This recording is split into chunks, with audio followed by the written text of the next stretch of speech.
Welcome to the topic of Kambo, a self-described spiritual teacher and entrepreneur practice that involved applying the toxins of an Amazonian tree frog to the skin.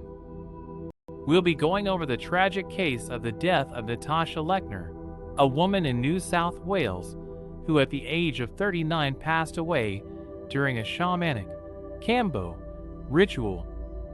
The ritual is unlawful in Australia, and the circumstances of her death have prompted a 3-day inquest in an attempt to inform the public on risks associated with this practice.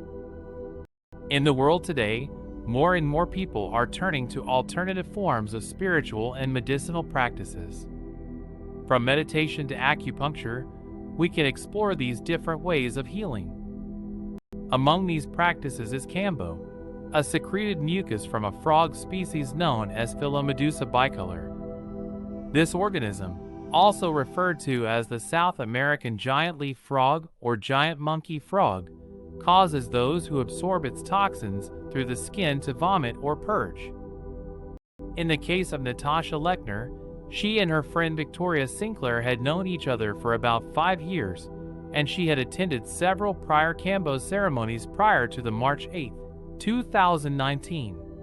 During the ceremony, Sinclair, the only other participant, stated that Lechner was leading the procedure and that she wasn't there as a practitioner, but as more of a colleague.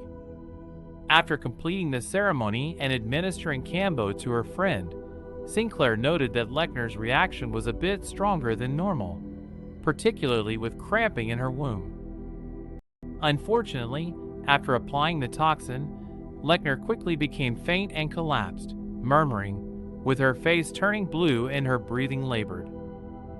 Sinclair administered CPR, but with no phone to call emergency services, her flatmate had to return home before calling the ambulance. Though the inquest will continue to consider the evidence and make informed decisions, this case highlights some of the potential dangers associated with an unconventional form of spiritual practice. As popular as these practices become, it's important to think whether it's worth taking the risk to rely on these services. While many feel healed, we must understand that safety should always come first.